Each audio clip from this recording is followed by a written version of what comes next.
morte a luta, e nem só de cama vive a mulher. Por isso não provoque, é cor de rosa choque. Oh, oh, oh, não provoque, é cor de rosa choque. Bom dia para você que junto com a gente começa o programa Rosa Choque pela Rede TV, no Sistema Guga Kids de Comunicação. Às segundas, quartas e sextas, a partir das 7 horas, nós temos um encontro tentando fazer a vida um pouco mais feliz, deixando os tons de rosa mais choque. Mas sabe por quê? Porque o nosso intuito aqui é que nós e que você seja sempre muito mais feliz. No nosso programa você pode participar pelo 92449858 ou eu sou rosachoque@gmail.com, www.newsrondônia.com.br. Você também pode assistir ao vivo caso você não tenha um aparelho de TV por perto. No dia de hoje a gente vai falar sobre educação. Você sabe o que é educação?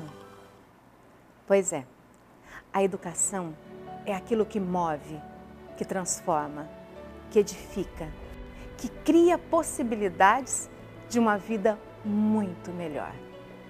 A educação é e sempre será a única fonte transformadora da qual cada ser tem em si, carrega em si e que ninguém nesse mundo vai poder tirar.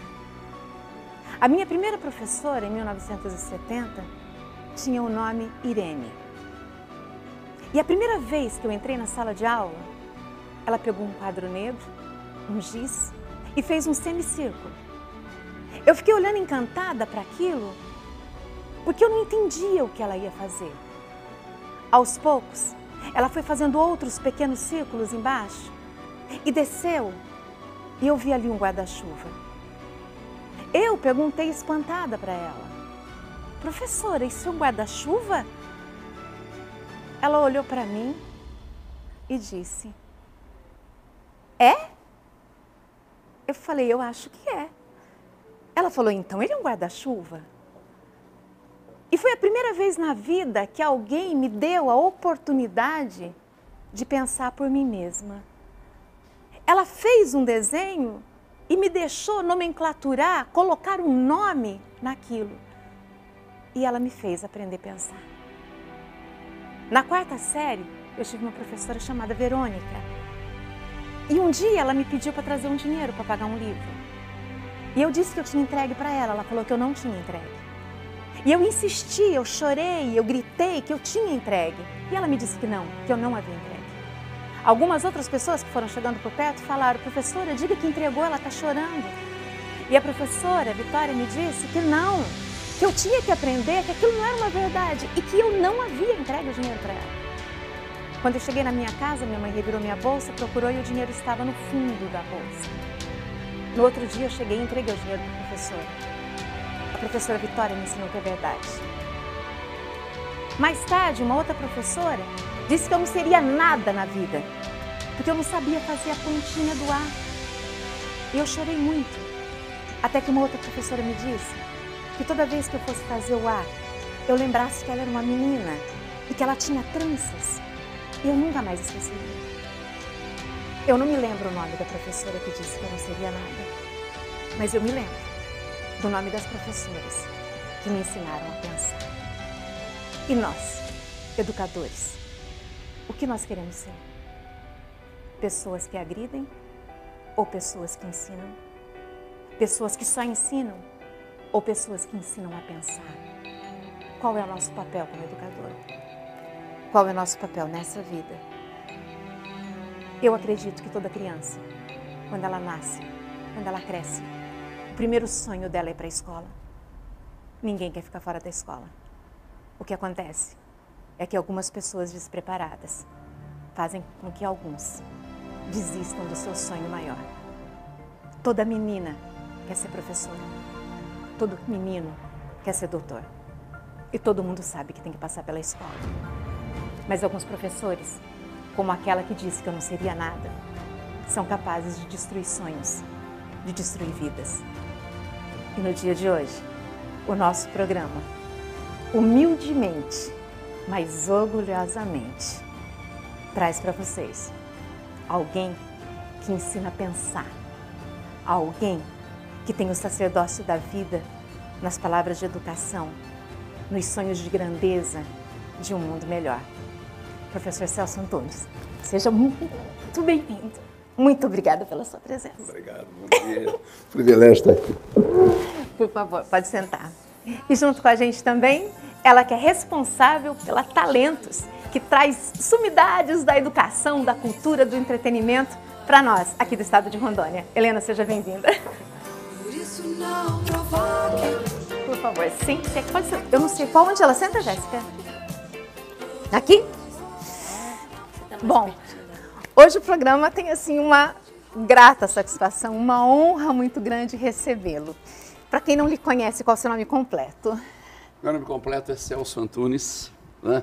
O senhor é de que cidade? Nasceu onde? Nasci em São Paulo Qual que é o nome da sua mãe? e costumo dizer que a minha casa fica em São Paulo, viajo por toda parte. Minha mãe, Maria José. Seu pai? Avelino, O senhor nasceu em São Paulo, na cidade mesmo, na capital? capital. Na capital. Qual que é a sua primeira lembrança da sua primeira professora? Dona Lourdes, também é minha primeira namorada. A sua primeira namorada, porque é a namorada de todos nós da educação. Não do ponto de vista dela, seguramente, mas do meu Ela ponto ainda de não vista. sabe. Não sabe. Mas foi a minha grande paixão, foi quem me levou a aprender as letras. Enfim, foi quem abriu os olhos da vida. E eu, até hoje, sempre me pergunto, Deus teve a oportunidade de fazer de mim tanta coisa, um engenheiro, um arquiteto, um marinheiro, um pescador, e diante de tantas escolhas, me deu de presente a mais linda, a mais nobre, a mais significativa. Me fez professor. Em que momento o senhor acreditou que o senhor realmente tinha como vocação o sacerdócio da educação? Eu penso que seria que o que hoje se chama ensino médio, e na época era o colegial. Eu me lembro que tímido, extremamente tímido, eu tive que fazer uma apresentação, uma aula que um professor solicitava, e eu, desnecessário dizer, não dormia à noite, ansioso na expectativa daquela apresentação. Me apresentei de uma maneira que eu próprio julgava razoável. E, no entanto, o professor disse, olha, você tem jeito. Você precisa aprender muito, precisa crescer, mas tem jeito. Eu fiz daquilo quase que uma proposta de vida, um desafio, e aí fiz os cursos todos que me levaram a ser professor, e hoje, graças a Deus, já se passaram nessa história seguramente bem mais de 50 anos. Qual foi o seu primeiro livro? O meu primeiro livro foi publicado exatamente no dia em que foi assassinado o presidente Kennedy. Fez 51 anos. Foi no dia 23 de novembro de 1963. Naquela época eu escrevia livros didáticos, né? Foi o primeiro livro, hoje são mais de 200. Quando o senhor escreveu o seu primeiro livro, normalmente a gente entende que seja uma criação nossa que vai ficar para a posteridade. O senhor tinha essa pretensão de que seria escritor e que um dia, no futuro, o senhor estaria num estado equidistante, chamado Rondônia, levando o seu conhecimento para que as pessoas pudessem também pensar, questionar e repensar aquilo que foi escrito? A condição de acreditar-me professor, sim. De que eu pudesse ultrapassar os limites da sala de aula que eu tinha em São Paulo, né, já era um privilégio extraordinário. Portanto, os meus sonhos não alcançavam tanto, né? Professor, sim, mas acreditava que teria uma atividade rotineira, como outro professor qualquer. Mas muito cedo fui chamado ao mundo do livro, e de um livro para outro livro as coisas foram sucedendo, e hoje eu tenho livros na área de educação, traduzidos na América Latina inteira, na América do Norte, na Europa, e não apenas Rondônia, que é distante, que é agradável, que é o meu país, que é o meu mundo, mas também várias vezes já estive fazendo palestras em países da América Latina, da América do Norte, enfim, da Europa. No decorrer do tempo, enquanto o senhor começou a ser professor até o dia de hoje, algum aluno ou alguma aluna em especial lhe chamou a atenção por não ter nada e ter conquistado tudo? Porque ensinar quem já sabe, eu não vejo mérito, eu acho legal. Mas eu acho que meu pensamento é que o maior mérito é você conseguir ensinar quem nada tinha. Teve alguém que lhe chamou a atenção e que o senhor fala assim, nossa, se nada tivesse dado certo, este teria valido o meu magistério? Eu creio que sim, embora é importante que eu advirta que não é um nome simpático aos brasileiros de maneira geral, sobretudo aqueles que têm mais de 50 anos, na verdade.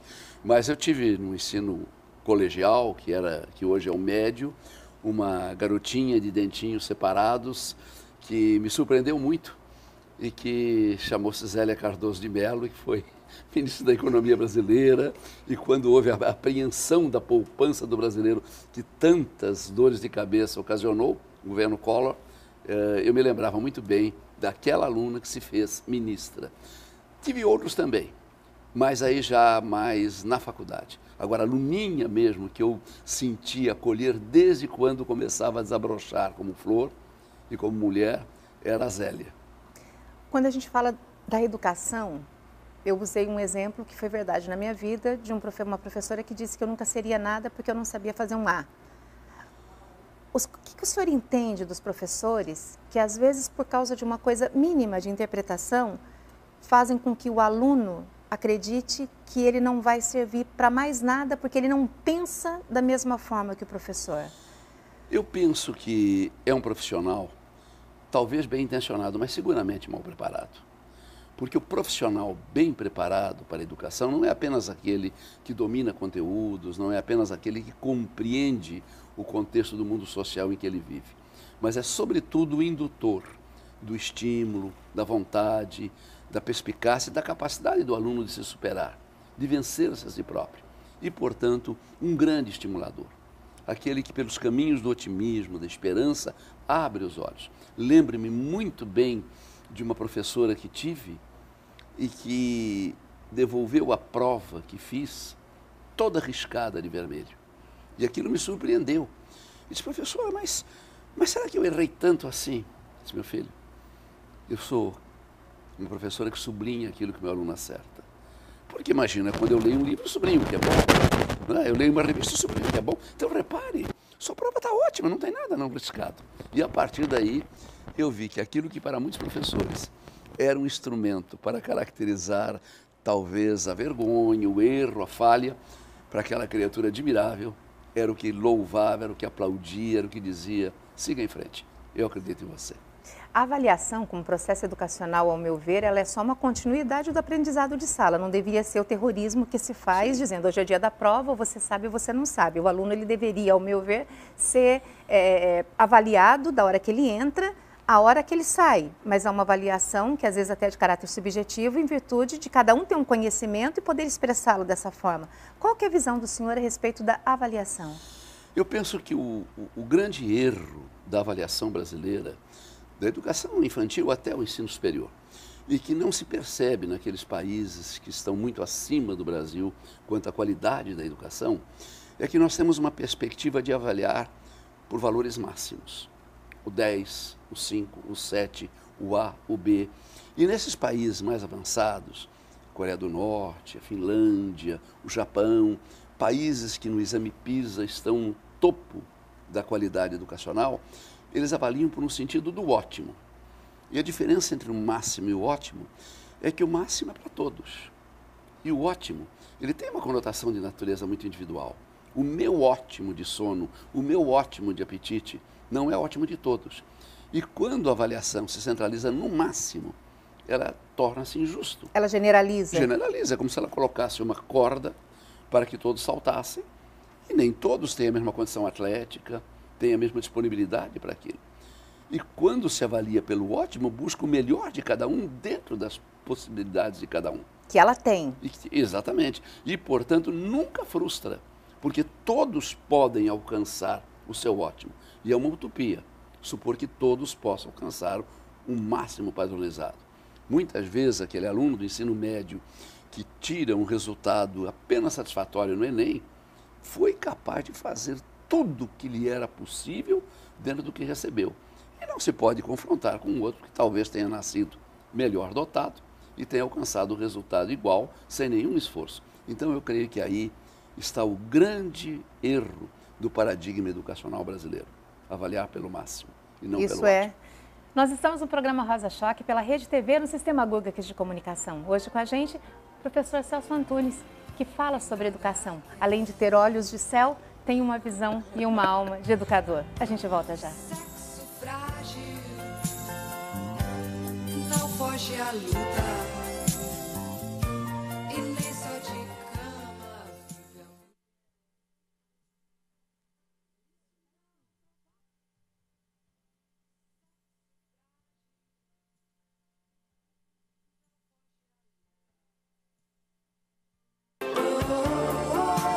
Não provoque, é cor de rosa, choque.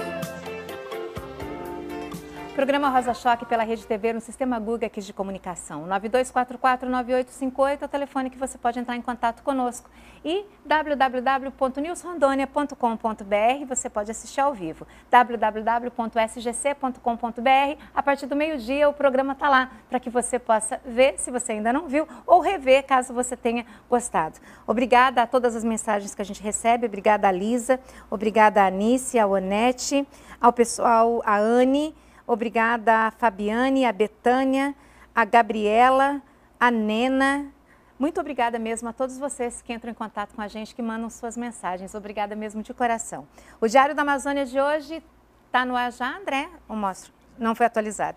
Bom, o Diário da Amazônia de hoje traz como manchete que o Tribunal Regional Eleitoral adia a votação de ação contra Confúcio Moura. Então, provavelmente deve ficar para terça-feira. E é uma das notícias que para o nosso estado é importante, uma vez que ele é a autoridade maior aqui dentro. Esperamos que as decisões que sejam tomadas sejam benéficas para todo o estado e que as pessoas não deixem, em virtude dos problemas políticos, que a população, que o cidadão seja prejudicado por isso. A política é necessária, ela é importante, mas as ações políticas não deveriam ser tidas como algo que pudesse prejudicar ou mesmo beneficiar. As coisas deveriam andar normalmente, mas infelizmente isso não acontece. Agradecer também ao pessoal da Gold Skill, que convidou a gente para poder participar ontem de um evento e que me mandou um presente. Muitíssimo obrigada mesmo, adorei os brincos, são realmente lindos. Muito obrigada mesmo, de coração. São muito lindos, todas as peças que foram apresentadas foram belíssimas. Hoje nós estamos falando com o professor Celso Antunes, que para mim e ao meu ver, tendo assistido as palestras que ele fez e muito do material que tem no YouTube, faz acreditar que a educação realmente vale a pena. O senhor faz um dos vídeos do senhor, o senhor fala da Maria Aparecida. E o senhor fala com muito entusiasmo da Maria Aparecida. As pessoas, com certeza, e por ser diretora de uma instituição, eu acredito muito nisso, elas se chocam com o extremo. O senhor acredita que o extremo às vezes é necessário para que a gente possa tirar alguém do mau caminho e colocar ele no caminho do bem, da educação? Ah, indiscutivelmente, indiscutivelmente. Eu creio que quando as emoções afloram, sejam quais forem os motivos pelas quais elas afloram, realmente ocorre a mudança. Eu creio que se fosse privada a uma pessoa a condição de se emocionar, ela estaria tendo uma perda muito maior do que qualquer outra perda eventualmente biológica que ela teria. Porque o ser humano é essencialmente emoção. E a emoção está no fulcro do processo de aprendizagem. E isto não é apenas uma observação de um velho professor. São estudos da neurociência, são estudos que compreendem e envolvem a maneira como o cérebro humano aprende. E que, portanto, marca aquilo que, de uma certa forma, retém-se em nossa emoção, caracteriza o nosso processo de aprendizagem. Se eu pedir a você que diga a história de sua vida, você resumirá nas grandes emoções que teve. Todos os outros momentos não ficaram retidos, mas as emoções representarão aquele estado e aquele estágio do qual você se lembrará. Quando a gente fala de emoções, eu trouxe propositadamente um pote que tem doce. Todos os tipos de doce, pelo menos aqueles que chamam a atenção de crianças. Aqui tem bala de coco, tem jujuba, tem amendoim, tem chocolate. Eu acredito que toda criança gosta disso. E eu acredito, como eu disse no começo, que toda criança, quando ela pega a idade de 5, 6 anos, o maior e o grande sonho dela é ir para a escola. No entanto, quando elas chegam no 3º, 4º ano, elas vão desistindo, vão saindo e aí coloca-se a culpa de que ela é uma criança que não está preparada, é uma criança delinquente, é uma criança que não serve para nada. A que, dentro da sua concepção, o senhor atribui que as crianças tenham essa evasão escolar se, quando ela entrou, era o sonho dela? Vários fatores, mas seguramente o predominante é que a carreira do professor no Brasil, ela não é vista da forma como ela é vista em países econômica e socialmente muito mais desenvolvidos. Na Finlândia, por exemplo, a figura do professor é uma figura socialmente de valor incontestável. Eu me lembro que eu estava com a minha esposa numa pizzaria de Helsinki, um jantar habitual, e de repente um aplauso. E olhamos do lado, não vimos nada, nos surpreendemos, porque as pessoas continuaram a sua refeição, e quando saímos, fomos pagar a conta, intrigado, perguntamos, mas por que aquele aplauso? E o garçom disse, não, é normal, entrou um professor aqui. Mas o que ele fez? Não, ele é professor. Ele entrou. Ele entrou. Quer dizer, ninguém vai interromper e tirar a privacidade daquele jantar. Mas aquele instante de dizer, nós nos sentimos lisonjeados porque você chegou. No Japão, o único profissional que não precisa se curvar diante do imperador é o professor. Ele se curva pelo sentimento cívico que ele tem de súdito. Mas o conhecimento dele... Mas ele está liberado. Está liberado daquela função, porque o próprio imperador sabe que um país precisa de sábios e só existem sábios onde existem professores. E no Brasil, infelizmente, isso não cerca a carreira. É bíblico que conhecereis a verdade e a verdade vos libertará. No entanto, meu posicionamento, e não reflete aqui os lugares onde eu trabalho, seja na televisão ou seja na faculdade, falo por mim, por isso é opinião. É difícil governar um povo com conhecimento. Muito mais fácil governar aquele que tem a ignorância, porque se ele não sabe, qualquer coisa que eu lhe dê, fica parecendo que eu lhe fiz algo bom e não que era minha obrigação como político ou como governante, mesmo sem ser de área política, o patrão, enfim. Quando você faz alguma coisa, a pessoa fica acreditando que aquilo foi uma bondade sua e, na verdade, era um direito que a pessoa tinha e você só está exercendo esse direito. O senhor acredita que ainda hoje, no ano de 2015, existe o pensamento arcaico que é melhor que não se tenha a educação porque é mais fácil de se Indiscutivelmente. Nunca revelado, não é? Nunca revelado. Bem na sublinha. Bem subliminarmente. Todo político, desde os cargos mais simples numa estrutura municipal até os altos cargos numa estrutura federal, sempre defende a educação como prioridade incontestável. Mas eles têm consciência de que conduzir uma população despreparada, inculta, é conduzir uma manada. E é muito mais fácil conduzir uma manada do que conduzir homens, conduzir pessoas. Então, por detrás de todo o movimento demagógico, existe aquela manipulação de quem não se fez preparar, de quem não se deixou preparar. Governar pessoas com tirocínio, lucidez, é muito mais difícil, é muito mais crítico e impõe condições de honestidade muito ilibada, o que, evidentemente, nem sempre caracteriza a maneira como o político enxerga a sua carreira e a sua condição. Indiscutivelmente, governar pessoas instruídas é muito complicado. Num programa anterior, a gente estava falando sobre maioridade penal. E eu fiz um comentário, que depois eu fui criticada, onde eu disse que é muito mais fácil construir presídios do que escolas. Sim. Porque no presídio eu crio 4 paredes, coloco um sistema de segurança, contrato os profissionais que não precisam ensinar nada, apenas vão cuidar de uma segurança, enquanto que na escola eu vou ter que gastar com merenda, com alimentação, com professor, com capacitação, enfim. E eu fiz um apelo que no lugar das pessoas pensassem em aprovar, essa é a minha opinião, aprovar a lei que eles investissem em escola. Porque se você tem um povo culto, a Suíça é um dos países que menos tem toda a parte de criminalidade, em virtude da educação ser prioridade. Então eu disse que no lugar de se construir presídios, vamos investir em escola, não só construir, investir. Sim. Qual que é o pensamento do senhor a respeito disso? Se é que o senhor queira responder, não querendo, por favor, fique à vontade. Sobre a maioridade penal. Bom, em princípio, o meu pensamento é exatamente igual ao seu. Exatamente esse.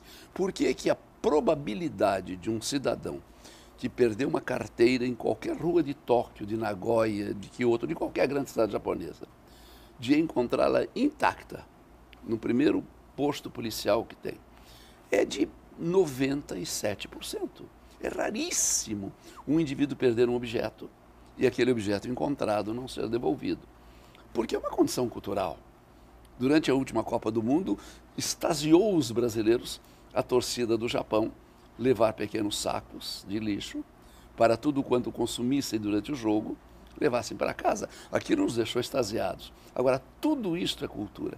E eu sinto exatamente isso. Discute-se ou não a maioridade penal, discute-se ou não a condição daquele adolescente que pode dirigir um carro, daquele adolescente que pode casar, daquele adolescente que pode ter filhos, mas que de uma certa forma pode ser beneficiado por ainda não alcançar a maioridade. Perfeitamente, mas o que deve estar no cerne dessa discussão é a educação, é o preparo, é exatamente essa mentalidade. Vamos investir em educação, não apenas em instrução, e seguramente os presídios ficarão muito menos densos, muito menos ocupados. Penso exatamente da forma como você pensa. Quando o senhor falou, quando a gente estava conversando, o senhor fez duas citações. O senhor falou sobre o Enem, sobre o ENAD, mas de certa forma o senhor fez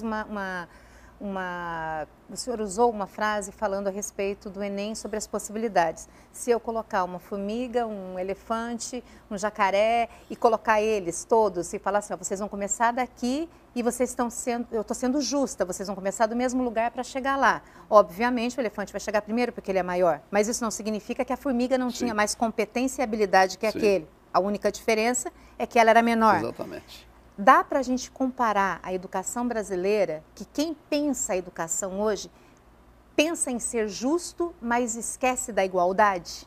Sem dúvida nenhuma. Haja visto que esse dilema que qualquer jovem enfrenta para chegar a uma boa faculdade, sempre coloca o prisma do alcance no indivíduo, quando deveria ser natural que houvessem faculdades para todos.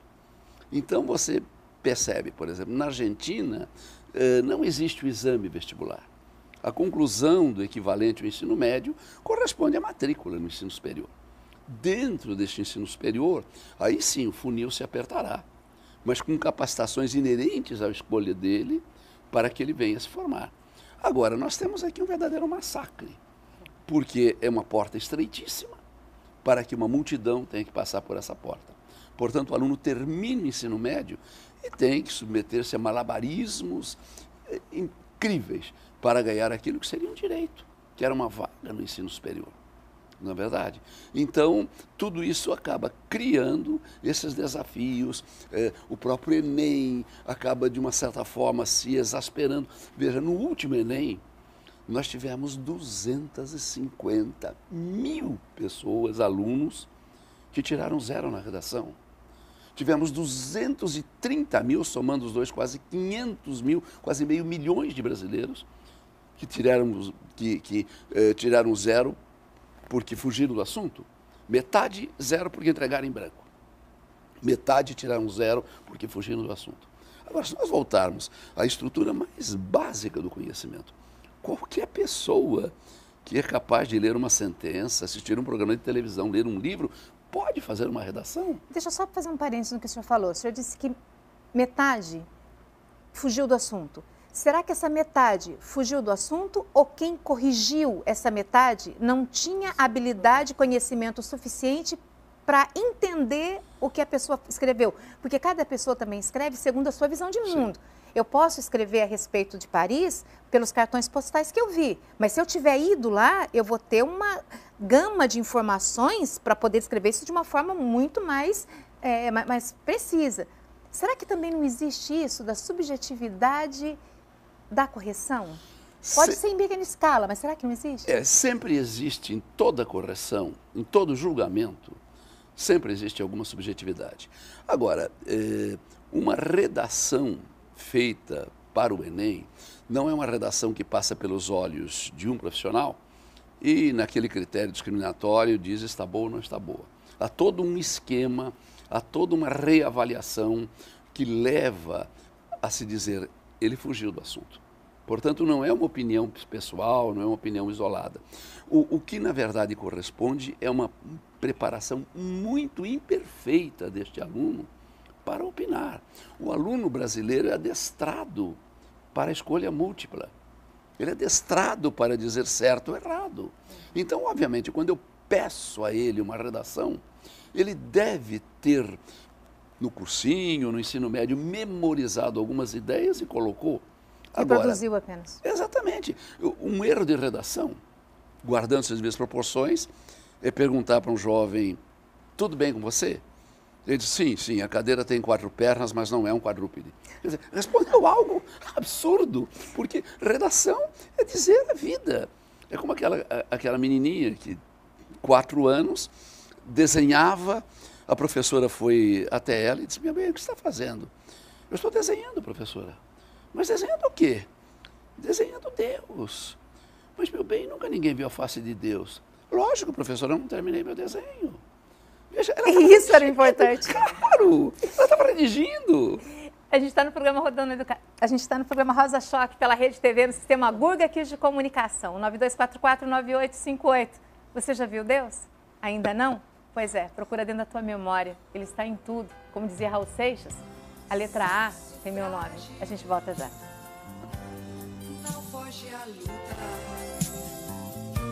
e nem só de cama vive a mulher. Por isso não.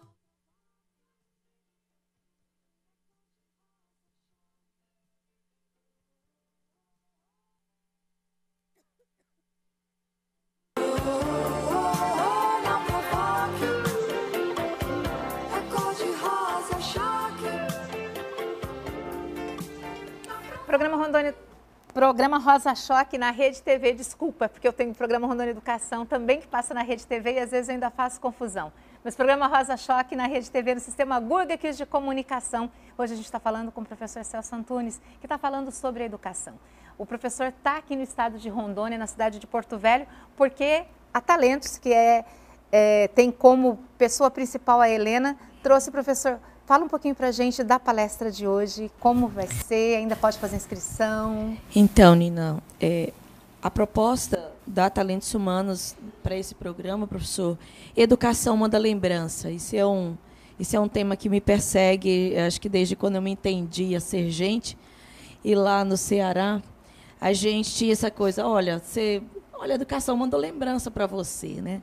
E eu acho que nós aqui precisamos estar sempre em alertas no tema educação. E a nossa proposta é trazer, e nada melhor do que começar com o Celso Antunes. Pelo menos há 1 ano, né, professor, que nós nos encontramos pelo Face, e para mim foi um grande privilégio quando ele me aceitou no seu Face. Eu disse, eu não acredito. Imagina para mim que você combinado entrevista Nossa, aqui. A felicidade foi maior. Eu disse, e aí, rapidamente, eu mandei timidamente uma mensagem e ele respondeu com essa amorosidade de educador, né, com essa gentileza. De quem assim, é professor de verdade. De quem é professor de verdade. E eu digo, meu Deus, eu vou preparar isso. E aí, professor, o senhor vem abrir uma grande oportunidade para nós, educação manda lembrança, fazer essa abertura contigo. É para nós, né, Nina? Com certeza. É para nós aqui em Porto Velho um grande privilégio. Grande privilégio. Então, você ainda pode fazer a sua inscrição no Aquários Hotel a partir das 16 horas. Nós estaremos com a parte de credenciamento.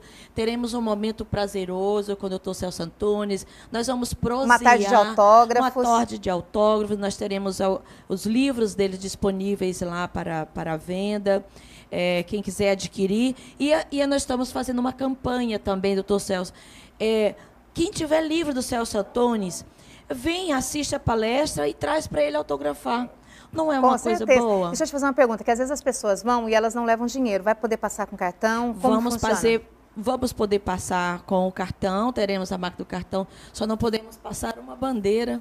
Não sei se eu pode falar, se eu que não tem dizer. problema. Só não vamos poder passar a bandeira Elo, porque infelizmente ainda a máquina não chegou a tempo. Mas o restante não é porque sim. o Elo não presta, mas é porque não chegou a tempo a máquina de passar. Mas outros cartões também nós estaremos aceitando. E a gente abre sim o espaço para que todos. 16 horas no Aquários. A partir de 16 horas no Aquário, para esse momento desse prosear com o doutor Celso Antunes, autógrafos e tudo, uma conversa. 18 horas nós começaremos a dar o boa noite para a palestra. Então, de 18 às 22 horas, estaremos ouvindo, aprendendo com o Celso Antunes. Qual que é o tema da palestra hoje? Hoje o tema é novas formas de... Novas maneiras de ensinar. Tá com o microfone ele. Novas formas de aprender. Isso. Não é? É uma tentativa de mostrar ao professor que, independente das condições e dos recursos materiais que ele disponha, portanto, não importa se numa escola rural, numa escola muito seriada, numa escola pública, numa escola particular, na educação infantil, no ensino médio, existem novas maneiras de dar uma aula e que elas não estão vinculadas a necessariamente este ou aquele recurso, senão ele próprio aceitar que há outras maneiras de se ensinar. E nesse caminho vamos percorrer aulas, conteúdos, vamos percorrer habilidades, competências e, naturalmente, o tema da avaliação. Professor, quando a gente fala da educação, algumas pessoas ainda elas se assustam, porque quando você fala assim, vou fazer magistério, algumas pessoas dizem assim, nossa, mas você não tem outro curso para fazer? E todas as pessoas, em regra, acabam esquecendo que para você ser qualquer coisa na vida, você precisa ter passado por um banco escolar e precisa, em princípio, no nosso caso, um professor da área do magistério, ou às vezes até alguém que foi indicado só para nos alfabetizar, e depois a pedagogia e, enfim, as outras áreas do conhecimento. E a pedagogia hoje, eu posso dizer, porque a gente tem, na faculdade que eu trabalho, nós temos as turmas de pedagogia, e me dá muita satisfação quando uma turma é formada e a gente vê que mais professores de verdade, os professores, genuinamente, professores foram colocados ali. No início, quando o senhor chegou, eu lhe perguntei como o senhor gostaria de ser chamado. E o senhor me disse que gostaria de ser chamado de professor. Por quê? Eu acho que é um gesto de extrema presunção, né? Porque eu gosto de ser chamado por aquele título mais nobre que eu tenho, mais digno, que mais me honra. Doutor, palestrante, escritor, são consequências. Na verdade, eu sou professor. E isto faz de mim uma pessoa muito consciente deste privilégio, entre tantas profissões que Deus poderia escolher para este seu filho pecador, escolher a mais nobre, a mais digna, a mais significativa. Veja uma criança de 6, 7 anos, no primeiro contato com a escola que ela tem. A professora, que geralmente é o sexo feminino nessas circunstâncias, a professora não é uma mulher. Para ela é a criatura mais linda do mundo. Para ela é aquela criatura que inventou as cores do céu, o nome dos bichos, o barulho dos rios, enfim, é aquele ser tangível, é aquele Deus tocável. Não é? E que, naturalmente, com o crescer e pelos imperativos que a sociedade impõe, essa imagem vai mudando. Mas a imagem que a criança faz da sua professora é inenarrável. Eu me lembro que 2, 3 anos atrás eu estava num supermercado, eu acreditava que eu era o primeiro e único, talvez, cliente ali dentro. Vi uma garotinha de 5 anos, de repente ela começou a bater os pés, balançar os braços. Mamãe, mamãe, mamãe, mamãe, minha professora, mamãe. A minha professora está entrando no supermercado. Ela é Deus, né? É Deus. E a gente pode se dar o luxo de ter um Deus só nosso, né? Sem dúvida. Nenhum atleta de qualquer clube, nenhum ator de televisão, nenhum astro do cinema desperta numa outra pessoa a imagem que a figura de uma professora desperta na sua aluna. Que é divino, ela vê. Por quê? Porque é um Deus que abraça, é um Deus que pega na mão, não é? Por isso que... Concreto, material. Que eu posso estar ali e estar comigo. Exatamente. O senhor disse para mim que o seu primeiro livro o senhor lançou e o senhor, a partir dali, teve mais, pelo que eu vi na internet, mais de 180 livros, salvo engano, se a minha memória não falha. Eu creio que passou de 200. Passou de 200 agora. Passou, porque são 51 anos escrevendo. Eu nunca escrevi menos do que 4, 5 livros por ano. Né? De então, todos esses livros, de tudo que o senhor escreveu, de tudo, ficou alguma frase, ficou algum capítulo, alguma coisa que o senhor escreveu e que hoje o senhor lembra e fala, meu Deus, isso não foi inspiração, isso é algo que eu sei que ter orgulho é uma coisa feia, mas aquilo que o senhor falou assim, nossa, se um dia eu me for, eu gostaria que eu fosse lembrado por isso? Uma sentença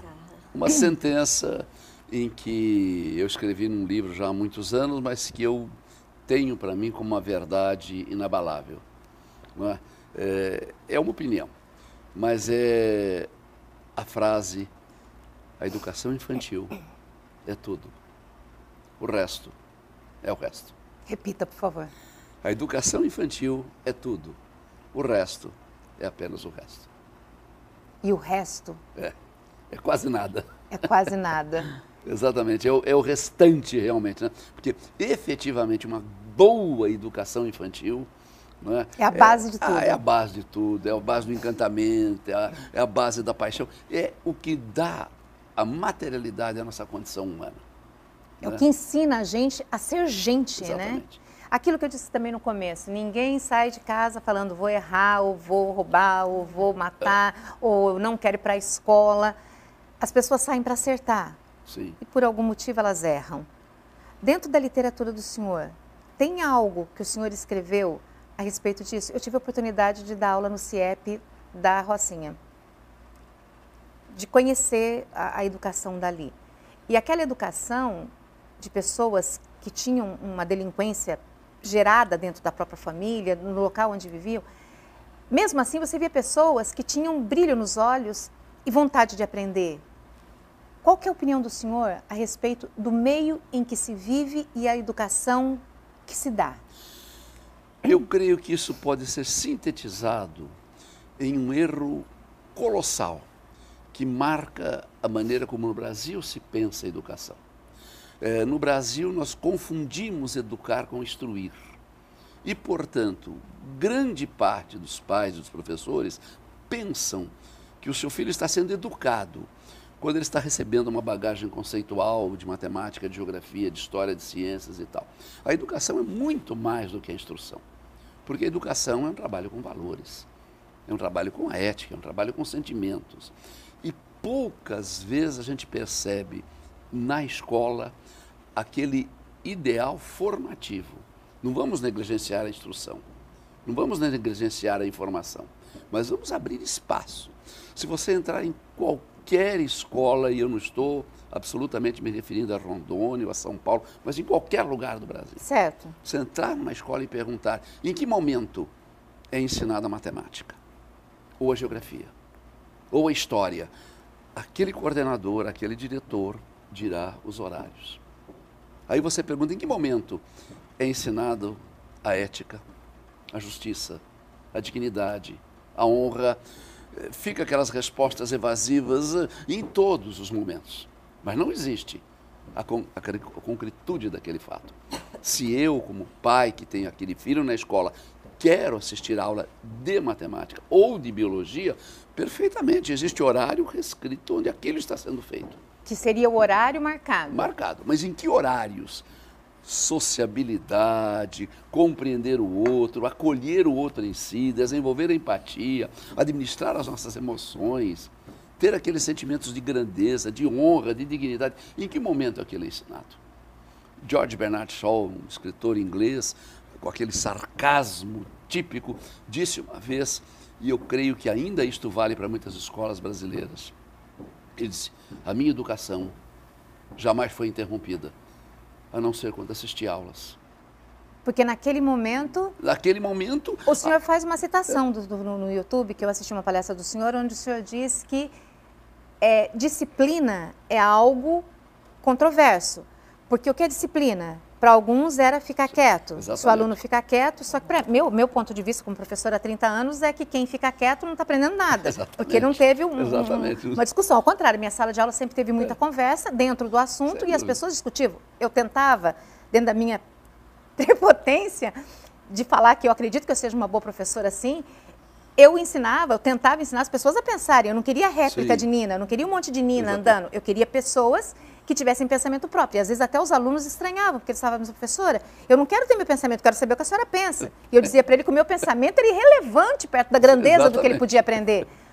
E a disciplina ou indisciplina, que faz com que até o aluno seja retirado da sala, saia, vá para fora, ao meu ver, meu pensamento, é como se fosse uma covardia do professor, porque ele não tem coragem de encarar uma realidade e levar adiante, Exatamente. né? Qual que é o pensamento do senhor a respeito de disciplina e indisciplina dentro de sala de aula? Qualquer criança, qualquer adolescente. E vale para o adulto também, né? Porque E são vale pro idênticos. adulto, claro, Do claro. jardim de infância antigo, que é o ensino infantil, ao pós-doutorado, é aluno. É aluno. Conversa, cola, brinca da risada. Mas qualquer aluno, em qualquer contexto, ele sabe alguma coisa sobre futebol, ou sobre vôlei, ou sobre basquete. Agora, o que é, na essência, o esporte? Um conjunto de regras. Um conjunto de regras que, no seu não cumprimento, implica, obviamente, numa forma de sanção. Isso é inerente ao próprio esporte, não é verdade? Se eu sou zagueiro e sei que não posso colocar a mão na bola, eu coloco um pênalti. Portanto, Tem uma sanção, tem uma pena em virtude de algo que eu fiz que estava Exatamente. fora da regra. Então, todo aluno compreende algum esporte. E, portanto, quando ele aprende a obedecer regras e as consequências da não obediência às regras, não existe indisciplina. E muitas vezes na escola não existe esse falar do professor no sentido de estabelecer esses quadros comparativos. Eu não sou autoridade, eu não estou aqui porque eu mando em você, você não vai ficar quieto porque eu quero. Não, eu sou um árbitro. E existem regras, como existe no futebol, como existe no vôlei. Então vamos discutir essas regras, vamos até aceitar que elas possam ser dinâmicas e mutáveis, mas vamos ter regras, porque a partir de hoje eu não vou punir, não vou sancionar, não vou castigar, eu vou apenas exigir o cumprimento. Foi combinado no primeiro dia, no segundo dia, que isto pode, isto não pode, a partir desse acordo é um contrato. E o nosso contrato vai vigir. Aí você acaba com o problema da indisciplina. Porque você contratou antes. Professor, olha, agradeço demais pelo senhor ter vindo, pela sua entrevista. Obrigada, espero que o senhor sempre tenha muito sucesso. Helena, que você sempre possa ter sucesso, mas trazendo pessoas que aumentem a qualidade da nossa educação no nosso estado, que as pessoas valorizem o trabalho que você faz, que as pessoas compareçam, que as pessoas tenham essa vontade de crescer, que eu sei que você tem, de ajudar no crescimento. Muito obrigada, Helena. Obrigada mesmo. Agradecemos e a gente aguarda os nossos telespectadores a partir das 4 horas no Aquários com Celso Antunes, prosear sobre educação. Professora, eu gostaria que o senhor deixasse para a gente uma mensagem para as pessoas que são da área da educação e para aquelas que, para mim, a área da educação é toda, é da mãe ao professor, porque a mãe é minha primeira professora. Que o senhor deixasse uma mensagem, por favor.